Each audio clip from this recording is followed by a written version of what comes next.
How to create an account on Audible. Hey everyone, welcome back to another tutorial video. In today's video, I'll show you how you can create an account on Audible. So to do that, first of all, download the Audible app from either your Play Store or your App Store. And once you've downloaded the app, simply open it. Now, once you've opened the app, your homepage will look somewhat like this, where you'll have to basically tap on the continue option.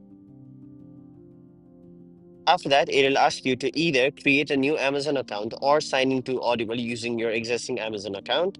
If you don't have, tap on the option create account, but if you already have, simply tap on the option sign into Audible using your Amazon account. After that, all you have to do is basically log into your Amazon account using your Amazon credentials, such as your phone number or your email address, your security code, and finally the password of your Amazon account.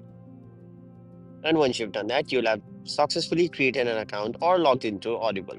So that was it for this video. Hope this video was helpful to you guys. And if it was, make sure you like this video and subscribe to our channel so that you don't miss out on further videos such as these.